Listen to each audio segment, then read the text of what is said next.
जय सिया राम दोस्तों। Awana electro system IPO का जो अलॉटमेंट का स्टेटस है 16 जनवरी के दिन आ चुका है मॉर्निंग में।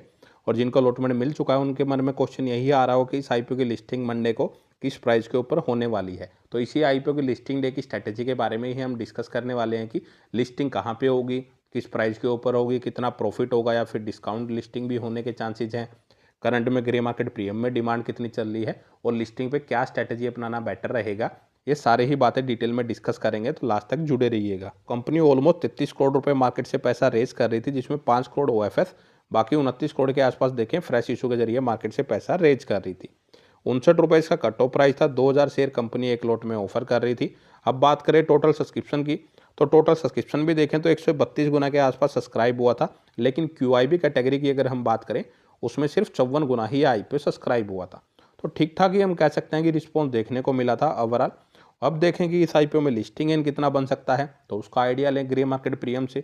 तो करंट में ग्रे मार्केट प्रीमियम तो यही शो कर रहा है कि 13 रुपये के आसपास वो फिलहाल चलता हुआ नजर आ रहा है, यानी कि लगभग 22% कि 26,000 रुपये का प्रॉफिट लिस्टिंग पे अगर करंट ग्रे मार्केट प्रीमियम के अकॉर्डिंग लिस्ट होता है यह आईपीओ तो बनते हुए नजर आ सकते हैं। लेकिन ये सिर्फ टेंटेटिव है। मंडे को मार्केट ओपन होगी तब उसका सेंटीमेंट कैसा है, पॉजिटिव है, नेगेटिव है। अगर नेगेटिव होता है तो क्या पता इसके जो लिस्टिंग इन अभी इतना शो हो रहा है गिरते हुए भी नजर आ सकते हैं। अगर पॉजिटिव रहता है तो मे भी बढ़ सकते हैं लिस्टिंग इन। लेकिन फिलहाल देखें इतना नज़र नहीं आ रहा कि इस आईपीओ में डिस्काउंट लिस्टिंग के कोई चांसेस तो फिलहाल नज़र नहीं आ रहे। बिल्कुल ही हालात बिगड़ते हैं मार्केट के तो फिर तो कुछ भी हो सकता है।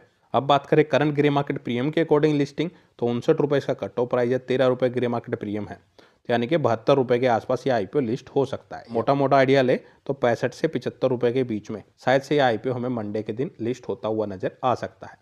तो अब सबसे बड़ा क्वेश्चन यही है कि लिस्टिंग पे आईपीओ में क्या डिसीजन लें।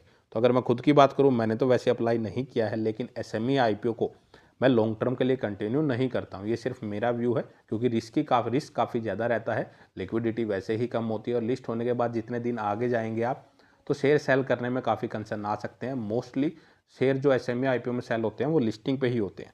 तो उसी वजह से लॉन्ग टर्म के लिए तो मैं कंटिन्यू नहीं करता, लिस्टिंग वाले दिन ही प्री ओपनिंग सेशन में अपना ऑर्डर लगा के बेच देता। तो आप अपना रिस्क एनालिसिस करके अपना डिसीजन ले सकते हैं कि आपको लॉन्ग टर्म के लिए रखना है या फिर लिस्टिंग पे ही बेचना है। 2010 से कंपनी अपना बिजनेस कर रही है। उसमें अगर देखें कंट्रोल एंड रिले पैनल्स की मैन्युफैक्चरिंग ये कंपनी करती है, जिसमें 11 केवी से 220 केवी तक के जो पावर मॉनिटरिंग के सिस्टम्स ये कंपनी बनाती है। तो बिजनेस मॉडल ठीक ठाक है। ग्रोथ वाइज भी अगर आप देखेंगे कंपनी ठीक ठाक ही दिखा रही है। 3 सालों में देखेंगे 28 करोड़ से 62 करोड़ की इनकम हुई है, डबल से ज़्यादा। 92 लाख से प्रॉफिट बढ़ के 8.5 करोड़ का। रिजर्व 10 करोड़ के आसपास के हैं, 5.5 करोड़ के आसपास की डेप्ट है। मेन अपना कैपेक्स ही करने वाली है कंपनी, तो वहीं पे पैसा यूटिलाइज करने वाली है। ओवरऑल वैल्यूएशन वाइज भी देखें ठीक ठाक ही है, लेकिन मेजर कंसर्न है मार्केट कैप 133 करोड़ की। तो मैं लॉन्ग टर्म के लिए कंटिन्यू नहीं करता। तो आप भी अगर आपका फाइनेंशियल एडवाइजर है एक बार उनसे भी कंसल्ट जरूर कर ले। जो भी अपना डिसीजन ले रिस्क एनालिसिस करके ही चले। तो इस वीडियो में इतना ही। अगर आपको वीडियो अच्छी लगे तो वीडियो को लाइक और चैनल को सब्सक्राइब करना ना भूलें। जय सिया राम।